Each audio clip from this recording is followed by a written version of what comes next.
प्रस्तुत है हरियाणा राज्य की साप्ताहिक समाचार समीक्षा। लेखक हैं वरिष्ठ पत्रकार संजीव शर्मा। वाचिका रत्तिका। देश की राजधानी दिल्ली में संपन्न हुए G20 शिखर सम्मेलन की कामयाबी में हरियाणा ने भी अपनी अहम भूमिका निभाई है।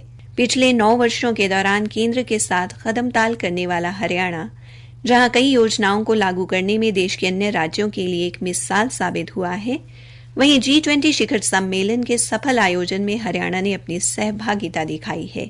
दिल्ली में हुए सम्मेलन से पहले शेरपा की सभी बैठकों का आयोजन हरियाणा के नूंह क्षेत्र में किया गया। नूंह क्षेत्र जुलाई महीने के दौरान हुई हिंसा की घटना के बाद सुर्खियों में रहा। हिंसा की इस बड़ी घटना के बाद सरकार के सामने विदेशी मेहमानों को नूंह में 4 दिनों तक रोकना तथा उन्हें सुरक्षा प्रदान करना किसी बड़ी चुनौती से कम न था।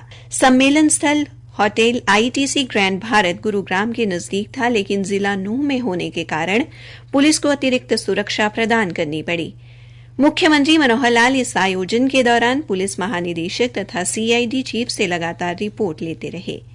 विदेश से आए हुए अतिथियों को हरियाणा पुलिस ने अपना सुरक्षा कवर प्रदान किया। 4 दिवसीय शेरपा बैठक के दौरान विदेशी मेहमानों की सुरक्षा के लिए दोनों जिलों की पुलिस 24 घंटे सतर्क रही।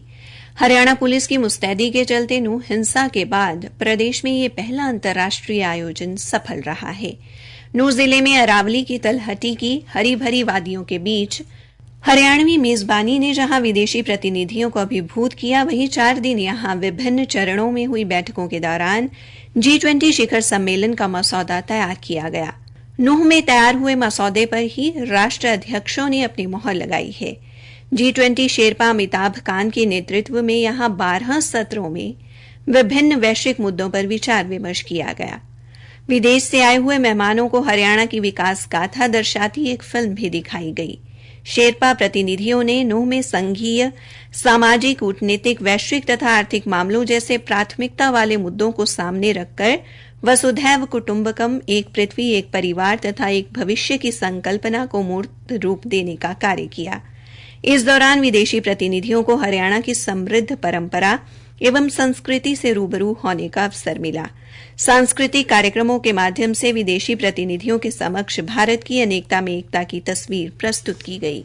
विदेशी मेहमानों को हरियाणा का खान-पान भी खूब पसंद आया, जिसमें मिलेट्स यानी मोटे अनाज से बने व्यंजनों को प्रमुखता दी गई। यहां विभिन्न देशों से आए हुए 176 रणनीतिकारों ने कई बार एक साथ बैठकर हरियाणा की मेजबानी में भोजन भी किया। नूंह में अंतर्राष्ट्रीय आयोजन की रूपरेखा तैयार करने के बाद सभी विदेशी प्रतिनिधि राजधानी दिल्ली पहुंचे।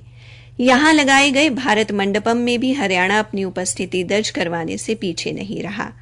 हरियाणा के रेवाड़ी में तैयार होने वाली पीतल की मूर्तियां, कदम व शीशम की लकड़ी से तैयार प्रतिमाएं, हिसार की राखीगढ़ी में खुदाई के दौरान मिले मिट्टी के बर्तन रखे गए। विदेशी मेहमानों ने यहां गीता का उपदेश देते भगवान कृष्ण की प्रतिमा में खासी दिलचस्पी दिखाई। भारत मंडपम में हरियाणा के यमुनानगर जिले के गांव टोपरा कला में बना अशोक चक्र विदेशी मेहमानों के आकर्षण का केंद्र रहा। इसके अलावा हरियाणा की पुरातन एवं भव्य संस्कृति को दिखाने वाली वस्तुएं भी प्रदर्शित की गई।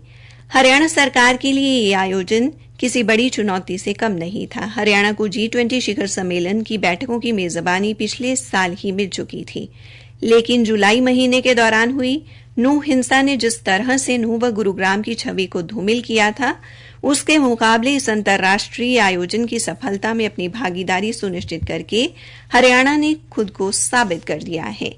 इस आयोजन से नूंह व गुरुग्राम की छवि में सुधार आया है। एक बात साफ हो गई है कि दिल्ली से सटा होने तथा मुख्यमंत्री मनोहर लाल की बेहतर कार्यकुशलता के कारण G20 के आयोजन में देश के अन्य राज्यों के मुकाबले हरियाणा की भूमिका अहम रही। हरियाणा पुलिस भी इस बात के लिए बधाई का पात्र है। हिंसा की बड़ी घटना के तुरंत बाद अंतर्राष्ट्रीय आयोजन तथा विदेशी मेहमानों को बगैर किसी हंगामे के सुरक्षा प्रदान की गई। इसी के साथ समाचार समीक्षा समाप्त हुई।